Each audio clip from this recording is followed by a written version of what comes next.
I'll never forget my moments at that dang place. The day was Sunday, 1952. But that was what it was at the factory. At the supposed murder. And stories that came up. Years later, it's 2007. I am kicked out of the house. And I'm not even 18 yet. But my parents thought otherwise. They saw me as a burden. One who could not fend for themselves or help the family. It made me kind of sad to have them kick me out and call me a burden.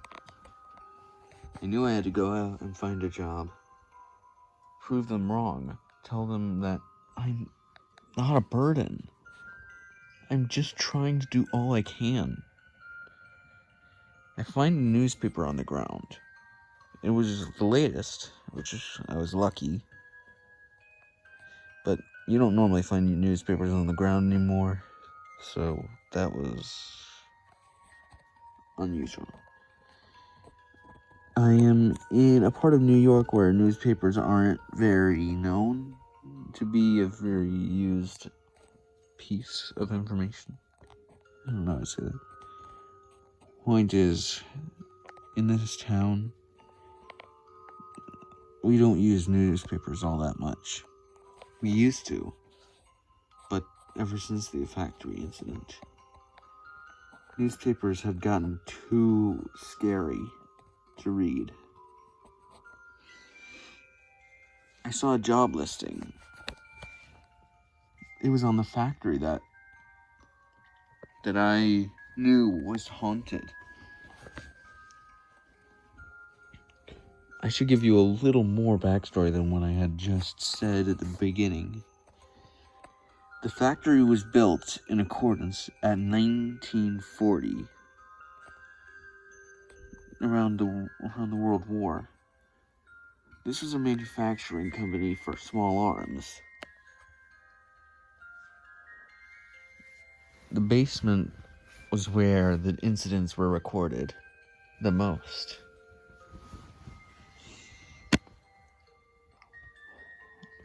I applied for the job listing, hoping that I could actually get a job and make some money. I didn't know that would be the biggest mistake of my life. I walked to the factory, as I didn't have a car or a driver's license.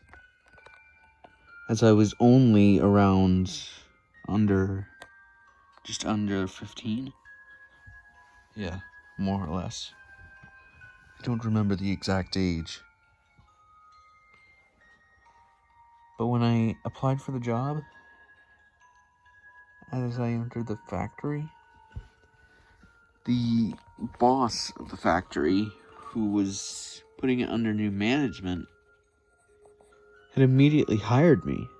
Like, he also was looking like he was scared, like he had seen something that he shouldn't have. I was wondering what he was scared about, so I asked him. Whoa, I wish we knew. But things have happened around here lately. Let's just say they're a bit unsettling. That's what he said. I wondered and asked, what do you mean unsettling? Like the stories? The stories? No, they're not true. Well, somewhat. What are you talking about? You wanted the job, right? Yes, sir. I accepted the job offer. It's weird because he didn't ask if I had any experience, what I had skills in, nothing. He just accepted it. Now, I know security jobs don't have too much going for them, but you still need at least a requirement or two.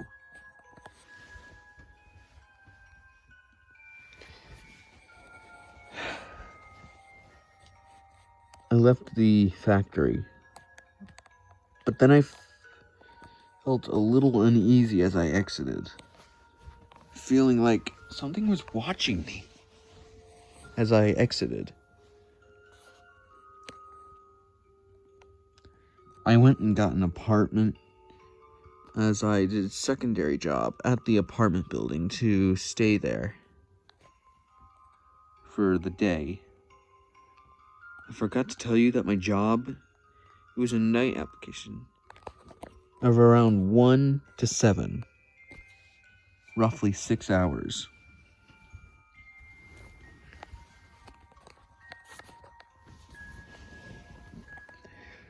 I left the apartment building at an appropriate time and made it to the factory.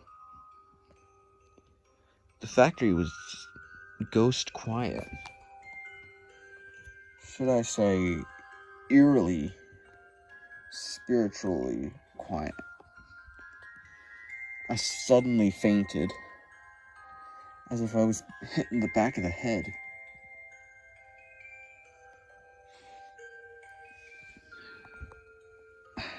I woke up sitting on a chair. That was weird, because I just entered the doors of the factory when I got there. In front of me was an old CRT display, probably around 48 years old, maybe more. I don't know exactly when these were, but these security monitors were not around when the papers were released about the mystery.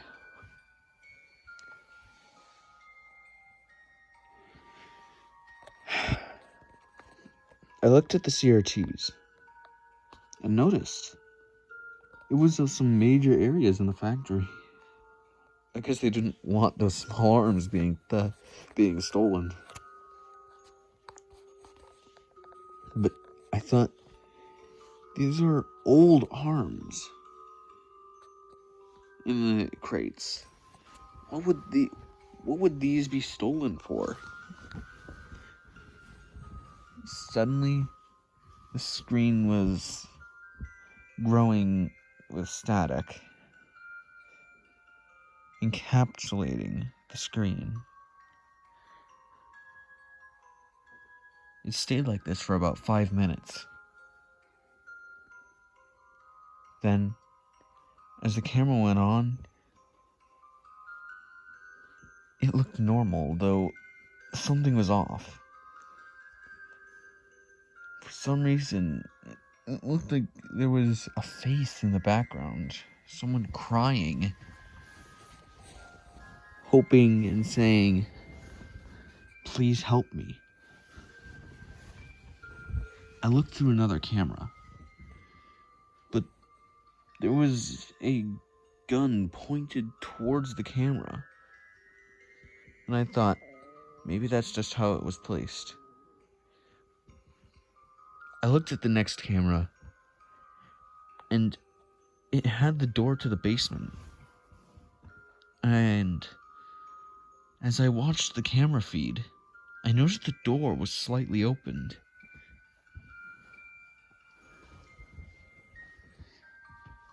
I didn't want to look anymore. I was already getting creeped out. So I went off the CRT. I looked around the room and noticed there were no lights. Just a flashlight on the desk where the CRT was placed. and a couple of spare batteries, and a note saying, "You might need this." I guess management wasn't feeling very good. How much of putting lights in the door frame? At least a flash beacon or something? Anyway, I picked up the flashlight and checked the batteries. I felt them. Used a little trick that I discovered on the internet before I was kicked out. I saw that if you drop the batteries from a certain height, depending on how much they bounce can tell you how much is left in them. They bounced a little bit, which could tell me that they were already used. So I went and took the other batteries and noticed that they didn't really bounce at all. These must have been new batteries. At least the company's looking out for me. I looked outside the door with the flashlight. It looked normal. Apart from factory lines looking like they were moving. I rubbed my eyes and looked back. And then it stopped. And then I heard a loud noise and fell back and hit the door frame. I woke up, noticing that time on the CRT said 3:56. It looked like I was knocked out for about knocked out 2 hours. I had a splitting headache, which is to be expected from hitting a door, or at least the door frame.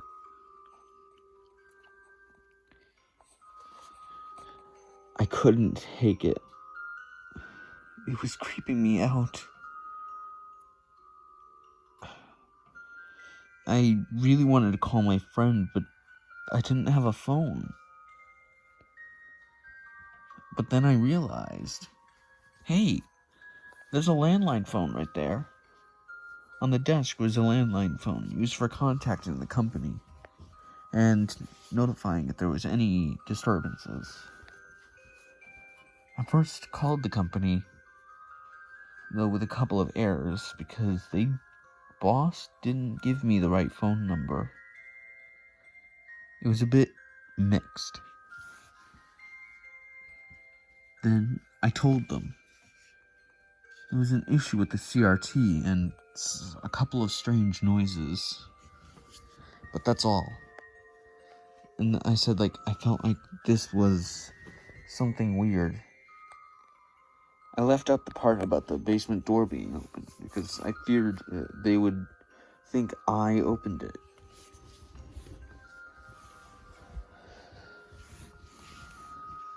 I reported this and they accepted it. I went back to work. Checking the CRTs in again, I noticed there was a hook where there wasn't any before. It was on the fourth camera. The camera after the one with the basement door. This room was like a room that you would store all the firearms in.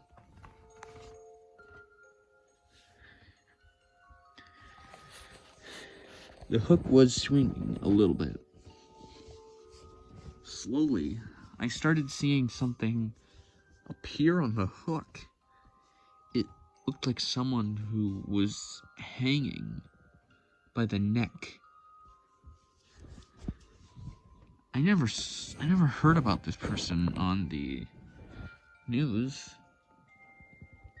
or read about it. I thought maybe they were just trying to play a trick.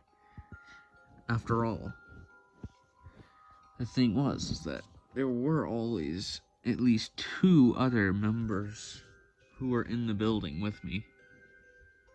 So I was thinking, maybe they were just trying to play a trick on me. Maybe they're trying to get in for laughs. But then the camera cut to static. I was greeted with nothing but a black screen and thought, stupid CRT. I unplugged it and replugged it in. It took a bit of time, but the screen came back, all looking normal. Then, on the 5th camera, the final, everything was upside down. The floor was on the ceiling. The ceiling was now the floor.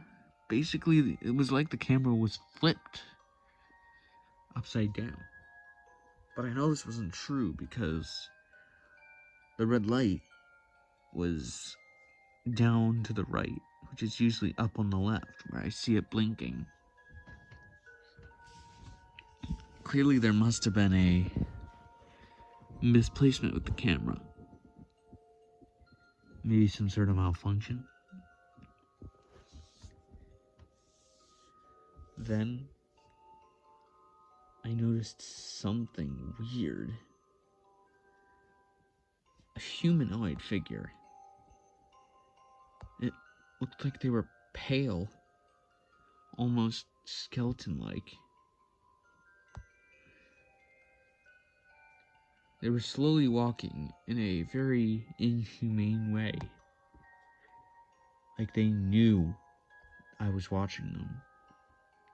They kept turning back, and then going back ahead.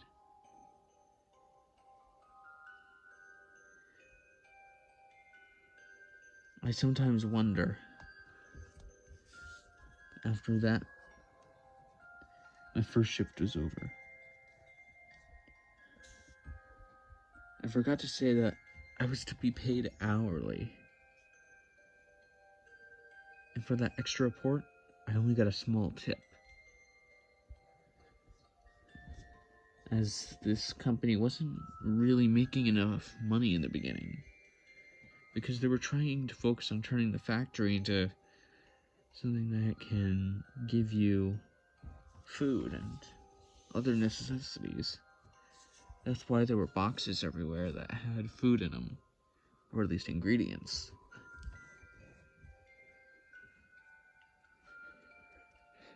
I talked to the boss the next morning, explaining that I had seen some weird stuff, like a man hanging from a hook. He said, "There are no more hooks in this factory. They were taken out a long time ago, even before we bought this factory."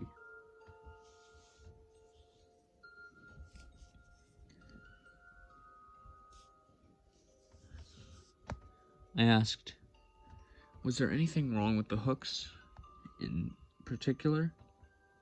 Like rust?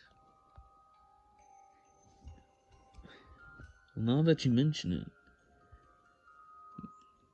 they said when they were out and taken out that they were very rusty, and that they looked like that they had been covered in a material that could corrode them over time, a little more than just being by itself, the boss had exclaimed in a very awkward tone. He said, "Good job on your first night. We hope to see you again."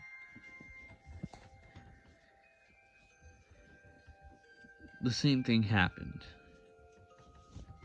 with the second night, starting after I woke up on the chair. I asked myself, was this gonna happen every time I started a shift?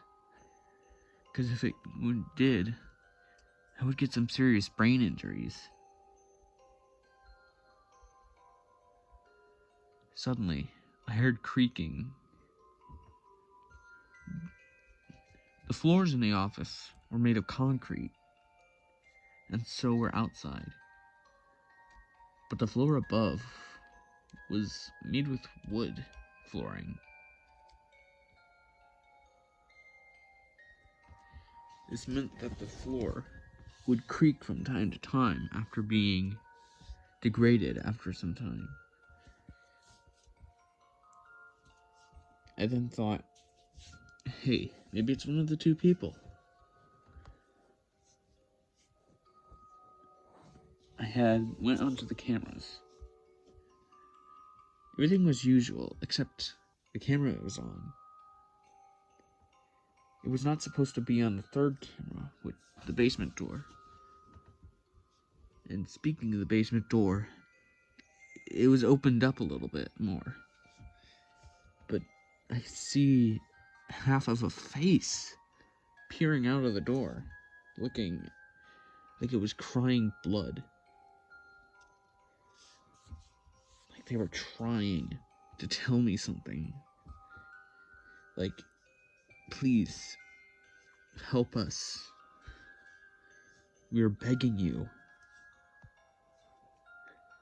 Of course, this was all in my imagination. You don't need to think about that more, but I'll let you decide. I continued on with the night, and this time, it was mostly uneventful. Apart from the slightly open basement door. This time, I didn't see anybody when I got near the place, or when I checked the cameras or looked out the door. No one. It was just an empty factory that I was in all alone.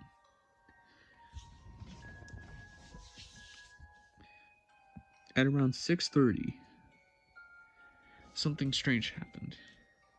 All the cameras suddenly went black and rendered an image of,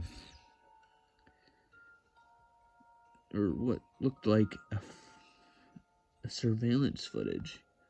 Something of a place that was not on the cameras. It looked dark, with only a single light.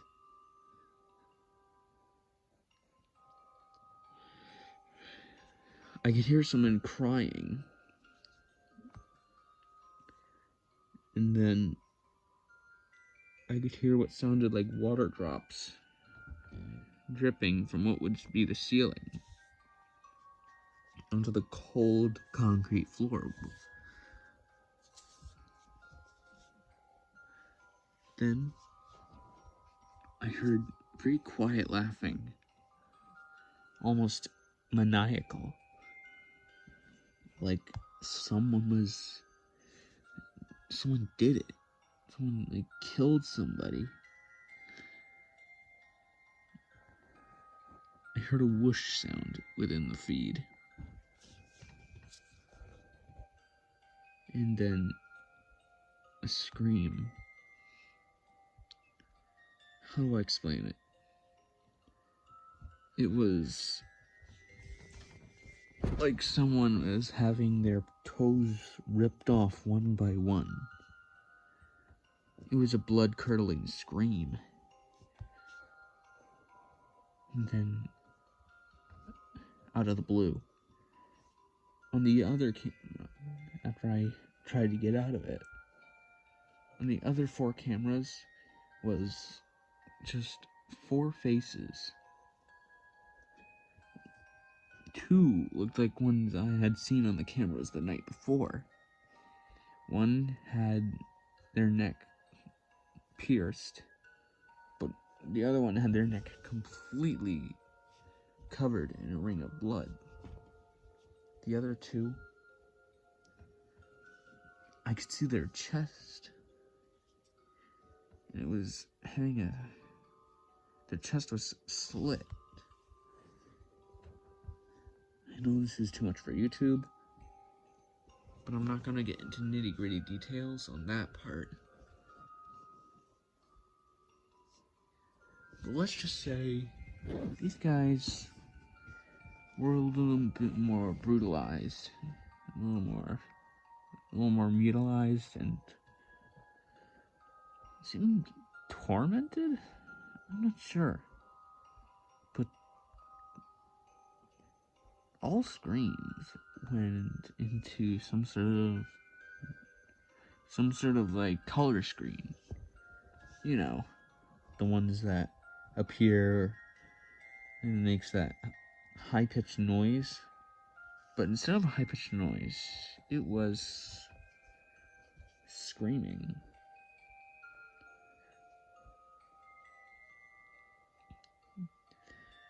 Like saying, "Why are you doing this? And what did we do to you?"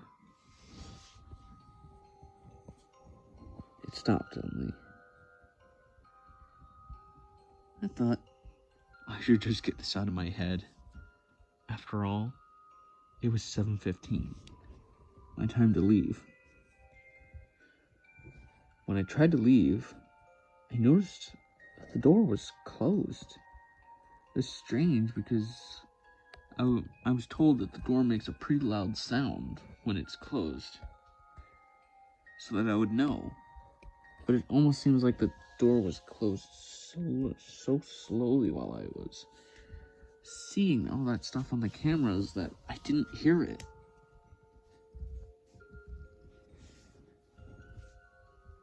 I pressed the door button a couple of times, and it came up. However, there was a line of oil going toward the basement door. It's almost like something's trying to tell me to go to the basement.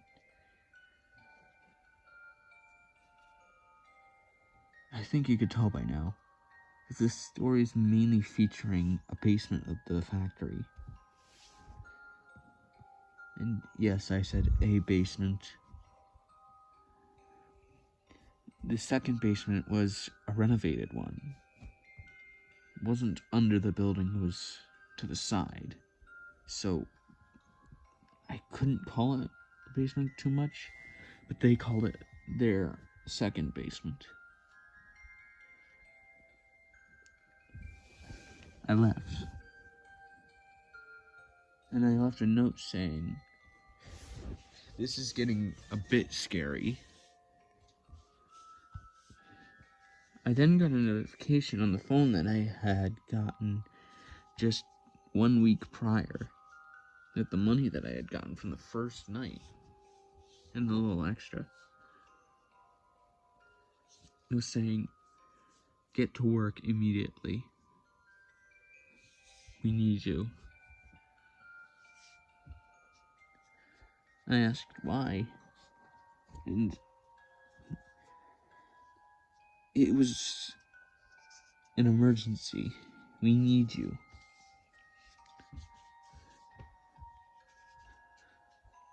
I rushed over on a bike, which I had also bought, which had left me with almost no money there because of the second night. When I got there, everyone that was involved with the factory was there. Even the two people who are supposed to be only at night. Everyone was clamoring around one factory conveyor belt. It was a worker who seemed like he was crushed. Like, how could I say it? That his soul was pulled out of his body after it was crushed up enough.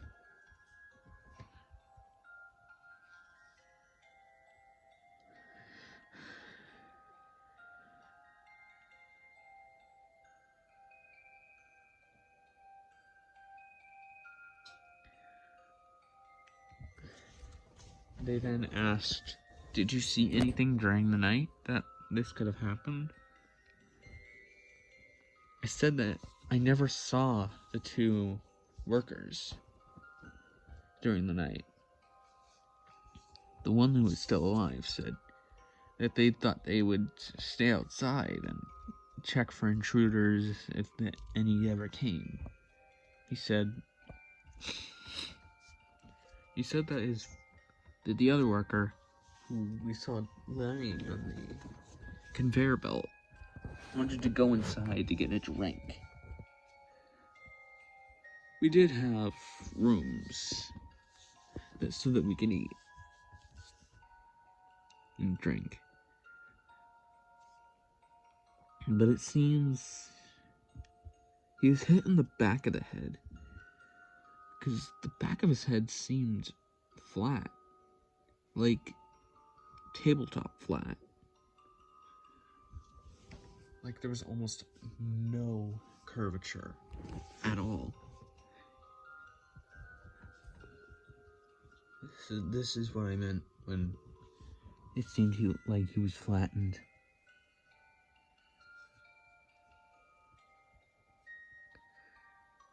He said,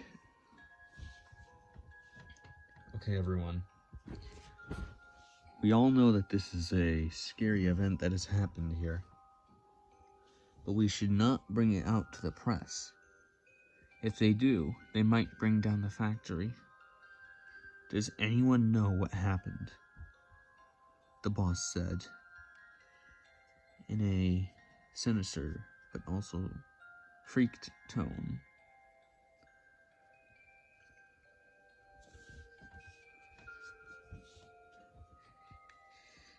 Nobody answered. Nobody? Fine. You're all off work for an entire week. No pay. That includes you. Me? Yes, you. But I have something planned for you.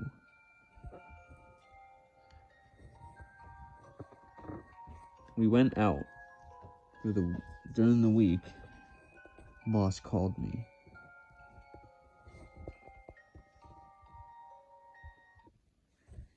This was part 1.